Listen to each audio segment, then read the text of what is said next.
is called usury. Usury is illegal. So in Christian nations, lending money for an interest rate was illegal. So because it was illegal for the Christians, who did the lending? The Jews. So there was Christians who could lend for 0% or didn't lend at all. And then these people called the Jews would come over and start lending money. They would start charging money. And in a couple generations, guess what would happen to the economy? The Jews owned everything. And then guess what the king did?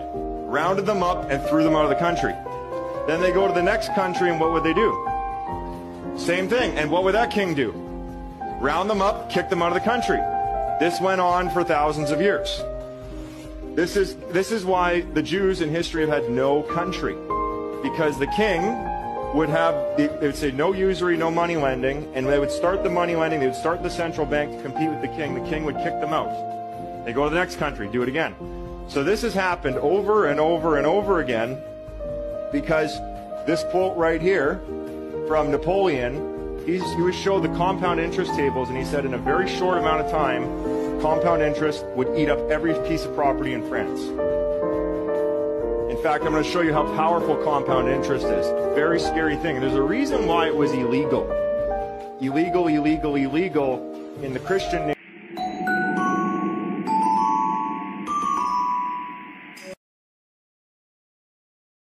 Dan tertuju kepada agama yang sedang kita pegang, iaitu agama Islam. Kalau ambil mudah, jawapannya tidaklah begitu rumit. Jawapan dia tidaklah begitu sukar. Kerana kalau kita merasakan agama kita hanya berteraskan keibadatan, kalau agama Islam ini berteraskan ritual, dalam agama semata-mata kita mungkin tidak mempunyai masalah dengan musuh-musuh. Dan ini juga pernah berlaku pada zaman Rasulullah sallallahu alaihi wasallam. Kalau setakat Nabi mendakwahkan dan menyerukan agama ini cuma dalam konsep ritual, cuma dalam konsep peribadatan, tidak secara konsep seluruh hidup yang menyeluruh, tak ada masalah bagi Abu Lahab dan Abu Jahal. Nisbah paling mudah, kalau Rasulullah nak tawaf beratus-ratus kali dalam Masjidil Haram mengelilingi Kaabah dalam satu hari, tak ada masalah bagi Abu Jahal dan Abu Lahab.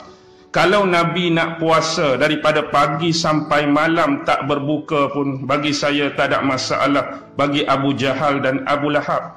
Kalau Nabi nak semayang, nak solat beratus-ratus, mungkin lebih beribu rakaat pun tak akan jadi masalah dan problem bagi Abu Lahab dan Abu Jahal. Tetapi Islam, satu agama yang suci lagi murni, yang didakwah dan diserukan oleh Nabi Muhammad ni bukan hanya berkisar dalam satu konteks yang kita panggil ritual atau ibadah semata-mata. Tetapi konsep agama yang dibawa oleh Nabi Muhammad ini menyeluruh, mencakupi seluruh bidang kehidupan manusia, yang namanya akidah, yang namanya syariat, yang namanya ihsan. Dalam itu hubungan manusia dengan pencipta dikaitkan, hubungan manusia dengan manusia dikaitkan, hubungan manusia dengan makhluk-makhluk yang sekali hidup dengan kita dikaitkan, hubungan manusia dengan alam sekitar, lingkungan, pengaruh dan alam semesta juga dikaitkan. Nabi lebih memerlukan kepada konteks apa yang hari ini dipanggil kekuasaan. Jadi dengan kekuasaan tersebut barulah Islam ini dapat dibangunkan. Jadi itulah yang dikehendaki oleh Rasulullah sewaktu proses paling awal berada di bumi Mekah.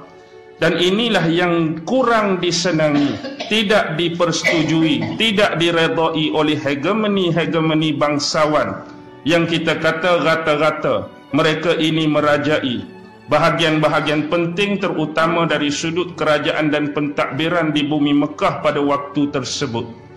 Lantas atas sebab-sebab inilah hijrah Rasulullah sallallahu alaihi wasallam terpaksa dilakukan menuju ke bumi Yathrib yang hari ini kita kenali sebagai bumi Madinah.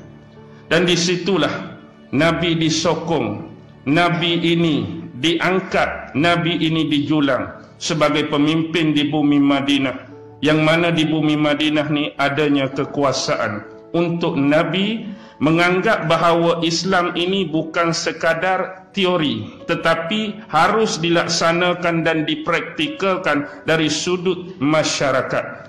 Jadi tengok di Mekah, 13 tahun Nabi berada di Mekah, bukan lagi tim dia, bukan lagi base dia ialah syariat, tetapi lebih kepada pengukuhan akidah, isbatut tauhid. Bila mari saja ke Madinah, bila mari saja ke Yasrib, maka lebihlah kepada penumpuan pelaksanaan teori-teori tadi. Ini lebih memudahkan sebenarnya.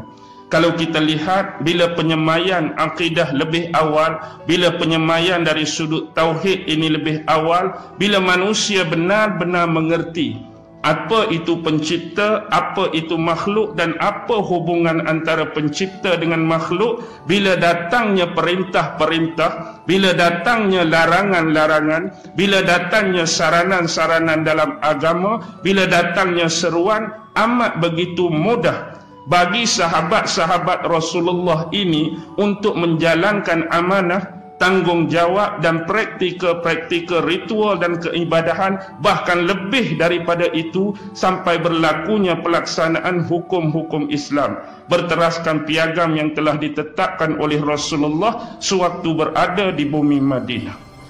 Saya cuba kaitkan dengan proses pendidikan sebenarnya melalui peristiwa ni. Kalau kita lihat hari ini, kadang-kadang bila kita berdepan dengan anak-anak kita, satu benda yang kita terlupa, iaitu antara tempoh sejak anak kita dilahirkan sampai umur 6 tahun.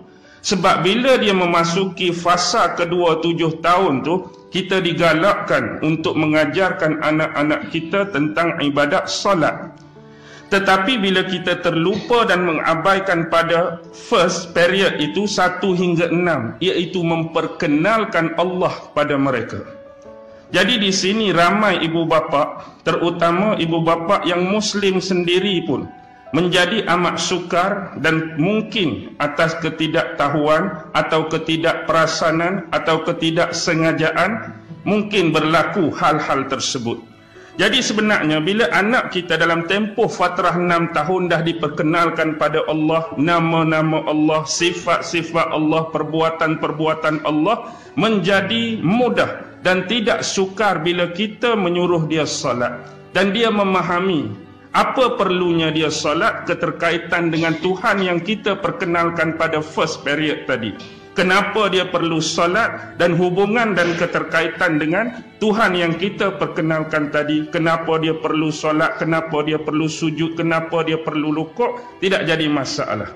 Tetapi hari ini yang dilahirkan lebih dominan kepada dia melakukan ibadah tersebut tanpa dia sedar kadang-kadang apa perlunya dia melakukan ritual salat.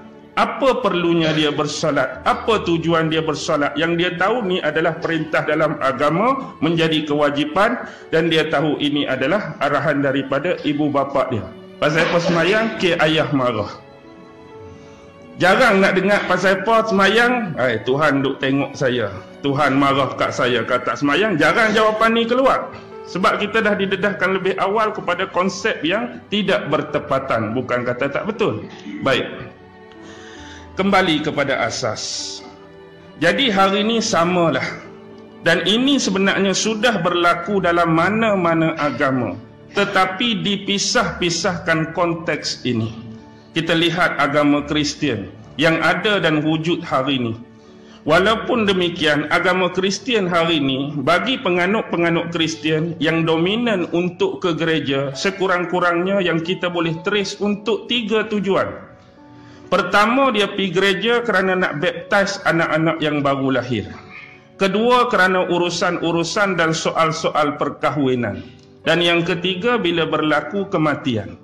Tolak pada 3 ni, jarang mereka berminat dalam upacara-upacara ataupun ritual-ritual keagamaan yang ada keterkaitan dengan institusi agama mereka yang namanya church atau gereja ni. Jadi mereka memisahkan dalam soal apa? Dalam soal pendidikan. Mereka memisahkan gereja dalam soal sosial. Mereka memisahkan gereja dalam soal pemerintahan dan kenegaraan. Dan hari ini Islam juga akan diserang dari sudut tersebut dan akan dilakukan modus operandi yang sama. Seolah-olah hanya bab ibadat, hanya bab ritual, Islam ni dia jadi eksklusif. Tetapi selain daripada itu, kita hanya jadi inklusif semata-mata. Tidak dititik beratkan, tidak ditekankan dan tidak diberi push pada dia. Jadi akibatnya hari ini secara jujur kita boleh sebut, antara dia kenyataan, realiti atau tak mungkin akan berlaku bila ada suara-suara yang menyatakan dan nak mengangkat hukum-hukum, syariat-syariat dan perundangan dalam Islam. Kita boleh tengok kesan-kesan yang wujud adanya pandangan positif dari orang Islam, kesan-kesan yang wujud adanya pandangan negatif dari orang Islam sendiri. Kita bukan bersembang berbicara dari sudut non-Muslim tentang syariat, hukum dan perundangan ini. Kita berbincang tentang orang-orang yang sama akidah dengan kita. Bila kita nak wujudkan saja, bila kita nak julang, bila kita nak angkat, kita ketepikan sentimen politik, kita ketepikan sentimen ideologi, kita ketepikan sentimen yang lain secara jujur. Bila kita nak angkat perundangan dan syariat, jiwa kita berada di mana, arah kita berada di mana ke arah konteks tersebut. Termasuk dalam golongan-golongan yang positif, bersetuju untuk memperjuangkan dia, atau tergolong dalam golongan-golongan negatif yang tak mau melihat dia dijulang. Sebagai salah satu akar-akar umbi daripada syariat, hukum dan perundangan Islam. Baik, kembali kepada konteks ni, kita tengok game Dajjal. Saya nak cakap panjang pun sebab masa 2 jam untuk tajuk ni. Tapi walaupun demikian, kita akan cuba cut nak bagi faham. Sekarang bila sebut tentang game of Dajjal, permainan-permainan Dajjal. Jadi hari ini bila sebut tentang Dajjal, sebenarnya dalam golongan Islam sendiri melahirkan 3 aliran, 3 kumpulan dan 3 golongan. Golongan yang pertama yang menganggap isu Dajjal, persoalan Dajjal ini merujuk kepada sosok peribadi, merujuk kepada personaliti seseorang. Maksudnya aliran ini berkeyakinan bahawa Dajjal tu adalah tergolong sebagai salah seorang manusia daripada anak-anak Bani Adam. Yang mana ada yang mengatakan lebih jauh melalui periwayatan-periwayatan ada, lebih kepada bangsa Yahudi. Yang mana dia ini dikurniakan oleh Allah dengan kelebihan-kelebihan dan keluarbiasaan-keluarbiasaan. Antaranya diberikan umur yang panjang dengan istilah ajal yang tertangguh. Juga diberikan kehebatan menerusi nas-nas hadis, mampu mencipta awan, mampu mencipta hujan, mampu mengawal cuaca, mampu mendatangkan syurga dan neraka, perumpamaan sungai ataupun air dengan api yang berada di tangannya.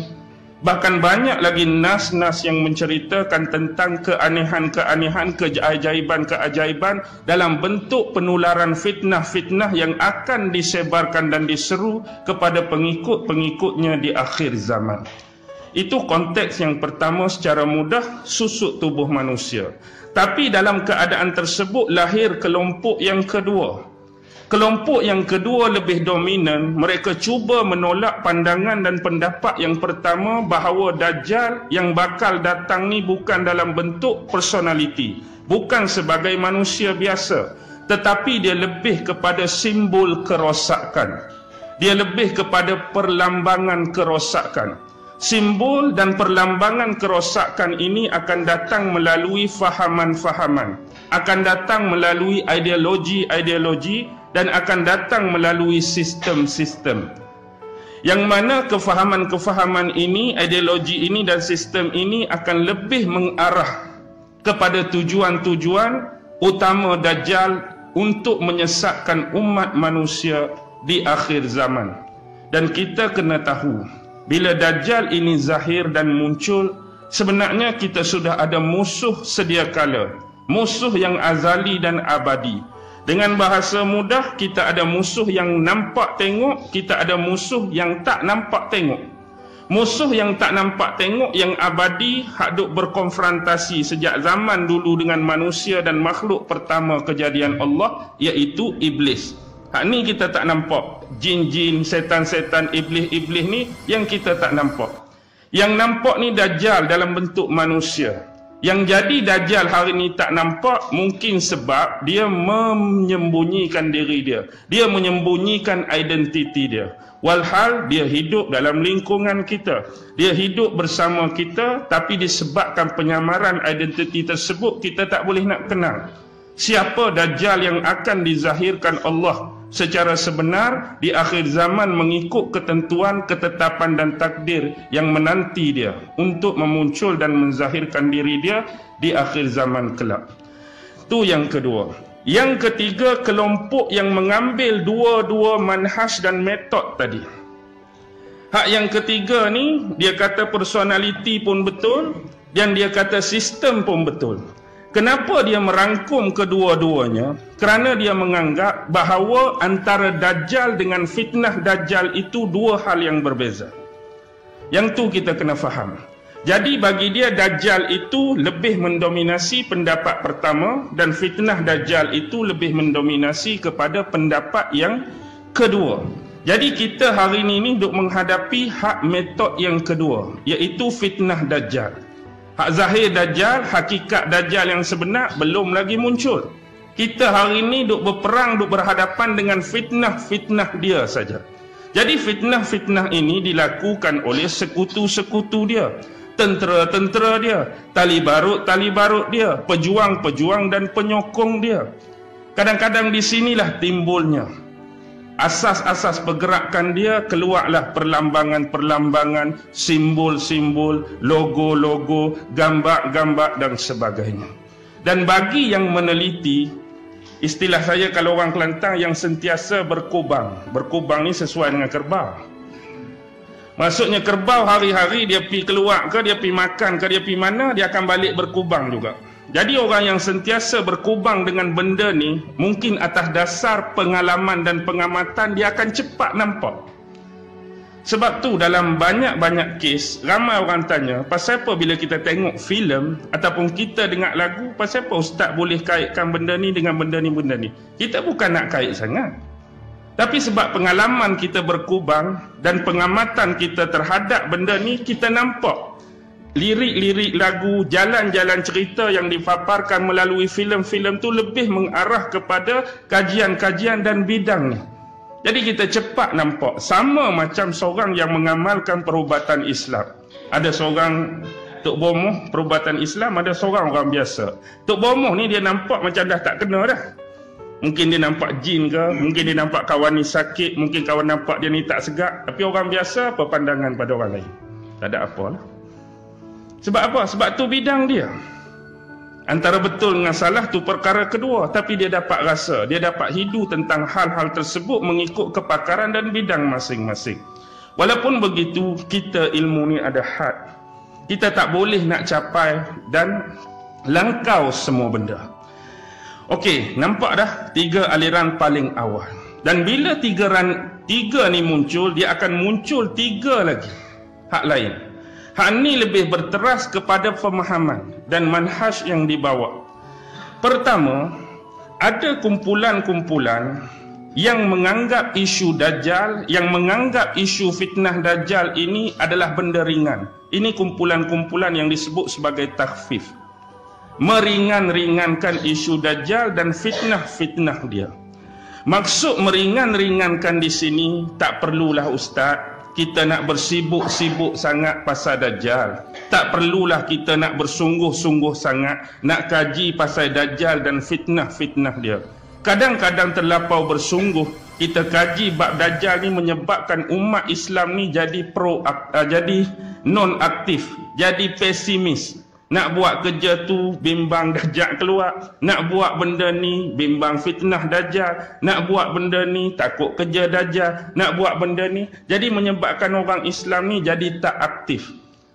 Duk ditakut-takutkan dengan isu Dajjal, duk diwar-warkan dengan isu Dajjal, kita jadi pesimis. Kita nak orang Islam ni berbudaya aktif, sentiasa maju, sentiasa pantas, sentiasa ke depan. Jadi kurang-kurangkan isu tentang Dajjal. Ada yang lebih jauh menganggap isu Dajjal ni adalah isu dongengan. Orang Islam sendiri. Ada yang anggap Dajjal ni khurafat, dongeng, benda yang diada-adakan, direka-reka dalam agama. Sebenarnya Dajjal ni tak wujud. Kalau kita tengok dalam Quran, tak ada satu kalimah, tak ada satu perkataan pun yang Allah cerita pasal Dajjal. Walaupun demikian, otentik sumber dalam agama kita masih ada sabdaan hadis-hadis Nabi. Dalam hadis Nabi memang tidak dikecualikan daripada sabdaan baginda bercerita tentang asyratus sa'ah. Hari-hari kebangkitan, hari-hari akhirat, tanda-tanda kiamat kecil, tanda-tanda kiamat besar. Dan bila membicarakan tentang tanda kiamat besar, salah satunya ialah kemunculan Dajjal. Ini jelas dan nyata yang kita tak boleh nafikan kemunculan Dajjal dan fitnah dia di akhir zaman dalam konteks agama. Jadi kadang-kadang yang keluar macam ni, contoh mungkin kita pernah dengar, mungkin kita tak pernah dengar. Daripada golongan-golongan etis, daripada golongan-golongan murtadin. Bila kita membicarakan tentang epik, tentang legenda, tentang hal-hal kuno, tentang kuda Pegasus contoh, dalam Rom, dalam Yunani, tentang rusa terbang Santa Claus, dalam hal-hal yang keterkaitan dengan orang Kristian. Dan kita juga ada benda yang hampir sama yang disebut sebagai buraq kan, dalam konteks peristiwa Isra' Mi'raj Nabi. Sampai ada orang Islam sama macam kita menganggap ini adalah hal-hal khurafat, dongeng yang diadakan dalam agama. Jadi dia mempersoalkan balik apa beza Pegasus Yunani or Rom, apa beza rusa terbang Santa Claus, dan apa beza buraq Nabi Muhammad. Tak ada beza pun. Cerita ni untuk membodoh-bodohkan penganut agama masing-masing saja.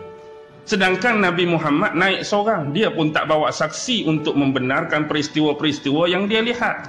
Kononnya dia pergi ke syurga, tengok macam-macam. Kononnya dia melihat neraka, tengok macam-macam. Siapa dia punya witness, siapa dia punya saksi, dia boleh bercerita. Persaksian dia pun selepas dia turun.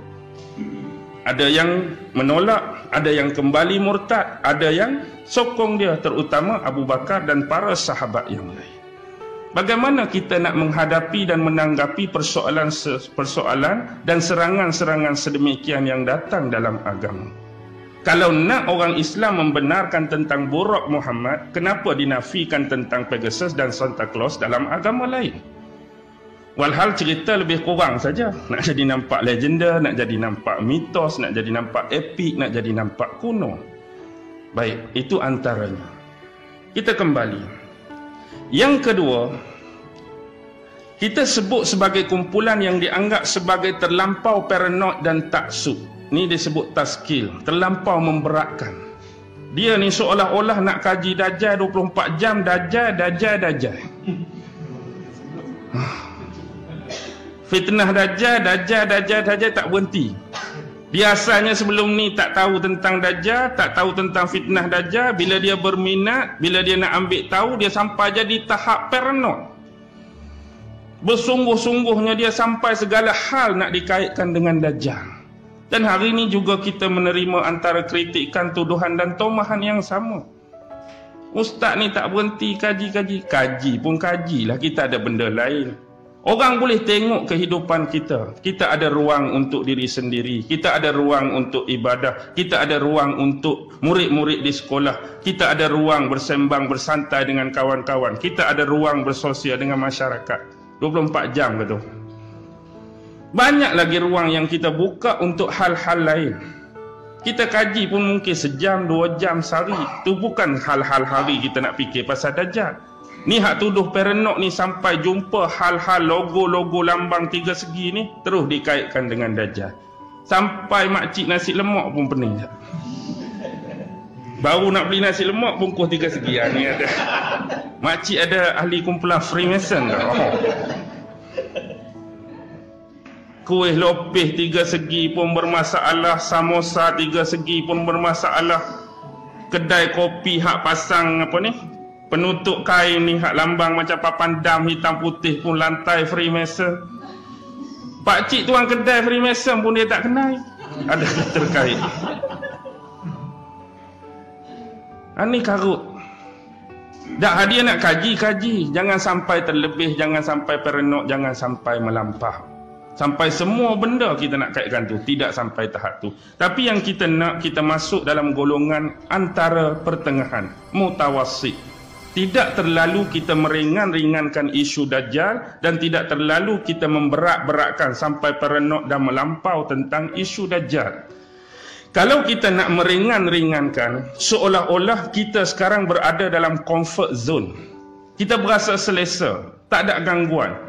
Apa ini isu Dajjal, fitnah Dajjal? Aku boleh keluar rumah, pi kerja, pi ambil anak, pi hantar anak, pi ambil isteri, pi hantar isteri, isteri aku boleh kerja, aku boleh keluar makan, semua selesa, tak ada gangguan. Mungkin kita beranggapan kita berada dalam comfort zone.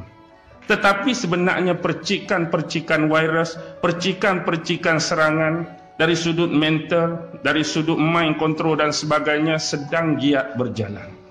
Tanpa kita sedari. Sebab kita rasa kita duduk dalam comfort zone, sebab kita tak mahu ambil tahu. Dan kita nak the life must go on. Hidup ni mesti diteruskan. Fikir pun jadi lagu tu, tak fikir pun jadi lagu tu. Jadi yang penting aku boleh hidup tiap bulan 20 hingga 25 bulan, tengok perut 6,000 masuk dalam akaun. Tak ada orang kacau. Okey. Sekarang ni fikirkan, antara fitnah-fitnah Dajjal yang selalu kita duk sebut dan orang pun duk condemn, ustaz berhentilah bersembang pasal Dajjal dalam masjid. Siapa nak buat kerja ni? Kalau benda tu tak berguna, kalau benda tu tak ada faedah. Sebab kita fikir, dalam satu hadis Nabi menyebut, tidak ada seorang Nabi pun yang tidak pernah memperingatkan kaum masing-masing tentang Dajjal. Bukan Nabi Muhammad dengan umat dia saja cerita pasal Dajjal. Nabi-Nabi dan Rasul sebelum ni tak pernah berhenti peringatkan kaum masing-masing tentang fitnah Dajjal, nak bagi tahu betapa besar dan dahsyatnya fitnah dia. Kita cerita hari ni, kita sembang hari ni, bukan nak umat Islam ditakut-takutkan dengan Dajjal. Who is it? Dia just salah satu makhluk Allah. Yang perlu kita takut ialah Allah. Cuma yang Nabi pesan sangat tu, takut kamu terkena dengan fitnah dia. Kalau waktu Dajjal keluar, aku ada bersama kamu, aku yang akan jadi benteng, aku yang akan protect kamu. Tapi sebab aku duk pesan hadis lagu ni, hadis lagu ni, hadis lagu ni, sebab dia akan keluar, selepas aku tak ada.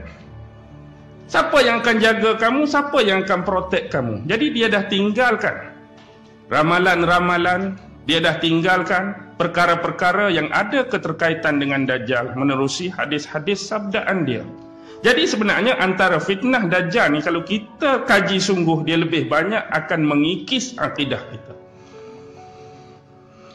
Etisme boleh mengikis akidah, materialisme boleh mengikis akidah, Zionisme boleh mengikis akidah. Adakah kita berasa hilangnya akidah itu lebih berbaloi daripada hilang benda yang lain? Hari ini setakat diri saya seorang difitnah, tak ada masalah. Keluarga saya difitnah, tak ada masalah. Isteri dan anak-anak saya difitnah, tak ada masalah. Kalau orang kampung saya difitnah, mungkin masih berbaloi untuk kita tahan. Tapi siapa yang sanggup tahan kalau hari-hari Allah kena fitnah? Siapa yang sanggup tahan kalau hari-hari Nabi kena caci dan maki? Siapa yang sanggup tahan kalau hari-hari agama kita diperkotak-katikkan oleh mereka? Ini tanya iman masing-masing pada dada kita. Bila hal-hal ni mereka buat, apa sentimen, apa perasaan yang kita ada, terutama bila Allah, bila Nabi Muhammad, bila agama diperlakukan sedemikian. Tentang hal kita tak ada masalah, sebab kita sedar sebagai manusia kita ada lebih dan kurang. Dan mungkin orang yang kritik kita melihat kekurangan tadi. Orang yang kritik isteri, anak, keluarga dan apa melihat kekurangan-kekurangan yang ada. Walaupun tu sifat manusia berbanding dengan Allah. Manusia ni kalau 99 kali kita buat baik, sekali kita buat jahat, dia ingat mana? Dia ingat sekali tu lah. Hilang terus 99 kebaikan kita bila sekali kita buat jahat. Tapi tengok apa yang Allah buat pada kita. 99 kali kita buat jahat, sekali kita bertaubat, 99 dia release terus. Itu Allah. 99 kali kita buat jahat, sekali kita bertaubat, tak ada dah 99, satu tu hak dia pegang. Tapi manusia sebaliknya. Hak satu itulah dia duk pandang. Oh, aku ingat ke baik. Aku ingat ke bagus. Aku ingat kalian rupanya hatu dia duk canang, hatu dia duk angkat. Tak payah percayalah, tak payah nilah, tak payah nilah. Hak baik kita langsung tak ada dah. Itu nak mengajar kita apa? Jangan sekali-kali buat jahat lah. Bila buat jahat, orang ambil hal sangat. Betul dah pepatah Melayu kata apa? Buat baik, berpada-pada, buat jahat, jangan sekali. Maksudnya situ, buat jahat kena banyak kali. Dia kata jangan sekali buat jahat. Sepatutnya dia ada benda yang dia hidden di situ. Buat jahat jangan sekali-kali, tapi dia buang kali yang kedua tu. Jadi kalau jangan sekali tu budak dengar, oh maksudnya kena buat jahat banyak kali, jangan buat sekali. Sekali pun jangan buat jahat, tu lah poin dia. Okey. Maksudnya kita duduk yang pertengahan. Maksudnya jangan terlalu meringan-ringankan. Ni babitkan akidah dan jangan terlalu memberatkan kita. Jangan terlalu memberatkan, jangan fikir sangat pun. Tak boleh nak tinggal langsung, jangan terlampau paranoid. Kenapa orang sebut paranoid? Kalau nak kira hubung kait, contoh saya ambil. Kalau zaman dulu, waktu zaman Nabi Nuh alaihi salam. Zaman Nabi Nuh dulu, waktu Allah wahyukan kepada dia bakal berlaku banjir yang besar. Lalu Allah merintahkan dia bina apa? Bina bahtera. Standard orang bina bahtera ni kat mana? Tepi laut, dalam laut. Dia pergi bina atas darat. Lepas tu dia cerita pula kat orang, banjir besar akan datang tu sebab aku bina ni. Memang kalau nak istilah tu hari ni, boleh pengikut-pengikut Nabi Nuh kata Nabi Nuh ni paranoid ya. Percaya sangat banjir besar nak mari sampai buat lagu ni, sampai sedia lagu ni, sampai protect lagu ni, sampai cadang lagu ni, sampai ni lagu ni. Seolah-olah Nabi Nuh ni mengada-ngada. Bila mari sungguh, apa jadi? Hanyut habis lah. Bila mari sungguh, lemah habis. Bila mari sungguh, tenggelam habis. Bila mari sungguh, habis punah segala keturunan. Itulah paranoid dia. Maksudnya biar kita berada dalam pelampauan dan paranoid yang nyata dan jelas. Mengikut nas Al-Quran dan hadis-hadis Rasulullah. Baik, kita pergi satu lagi. Bila dah dapat 3 yang pertama, kita dapat 3 yang kedua. Hari ini kita nak duduk di mana? Nak duduk hak pertama tadi yang hanya Dajjal ni sebagai susuk, nak tunggu hak tu. Kalau ambil hak pertama nak tunggu hak Dajjal, seolah-olah fitnah dia tak wujud lah. Tak ada fitnah Dajjal. Fitnah Dajjal akan muncul bila dia keluar. Yang kedua, orang tu tak ada. Sistem saja yang ada, ideologi saja, faham saja. Yang ketiga lah, yang terbaik. Maksudnya antara Dajjal dengan fitnah dia, 2 hal yang berbeza. Dan hari ni apa saja yang menyelisihi dan menyimpang kebenaran, bolehlah kalau kita nak panggil fitnah Dajjal tu. Apa-apa saja yang Quran kata, dia lawan. Apa saja yang sunnah kata, dia lawan. Itu adalah penyimpangan-penyimpangan, penyelewengan-penyelewengan. Sekarang kita masuk hak paling berat. Bila kita sebut antara sebelum Dajjal keluar. Dajjal tak keluar lagi. Bukan tak keluar sebenarnya, dia dah ada, belum menzahirkan. Tu je bahasa yang mudah, bahasa paling tepat. Dia dah ada, dia dah wujud, dia dah muncul, tapi belum menzahirkan. Bila dia zahir, inilah fitnah paling besar. Sebab pertama sekali dia akan claim dia apa? Mula-mula Nabi dulu. Dia akan menyamak jadi Nabi. The false Messiah. Nabi mana yang dia nak menyamar? Nabi Isa. Nabi Isa itulah the truly Messiah. Jadi sebelum Nabi Isa tu turun, dia akan menyamar jadi penyelamat yang palsu, the false Messiah. Jadi bagi setiap penyelamat yang dia nak dakwa dan claim dia adalah the truly Messiah, dia perlu ada kehebatan, dia perlu ada keluarbiasaan, dia perlu ada mukjizat, sama seperti orang yang dia nak dakwa. Otomatik kalau dia nak menyamar jadi Nabi Isa, dia perlu ada kelebihan dan mukjizat sama seperti Nabi Isa. Antara yang paling besar mukjizat Nabi Isa ialah boleh menghidupkan orang yang mati. Sayalah apa dia? Penyelamat yang ditunggu-tunggu. Cuba Ustaz hidup orang mati, tak boleh. Siapa nak percaya? Cuba menyembuhkan penyakit orang buta, tak boleh. Siapa nak percaya? Cuba menyembuhkan penyakit sopak, tak boleh. Siapa nak percaya? Nak bagi orang percaya, kita kena tunjuk bukti. Kita kena tunjuk hujah kita boleh buat sama apa yang kita dakwah. Walaupun kita tu nak menipu. Memang kita nak berbohong. Memang kita nak menipu. Tapi berbohong dan menipu kita perlu hujah dan pembuktian sama dengan orang yang kita nak jadi. Okey. Seterusnya, kita tengok. Apakah fitnah-fitnah yang bakal dikeluarkan oleh Dajjal? Hari ini boleh saya ambil walaupun banyak. Tapi kita ambil yang paling asas dan dasar 3. Etisme, materialisme dan zionisme. Baik, kita tengok teras yang pertama, etisme. Apa maksud etis? Tak percaya kewujudan Tuhan. Tak percaya Tuhan tu ada. Lawan dia tesma. Buang A depan tu. Tesma ni golongan-golongan yang percayakan Tuhan. Etisma golongan yang tak percaya kewujudan Tuhan. Baik. Sebenarnya ada perbezaan tak antara tak wujud dengan tak nampak?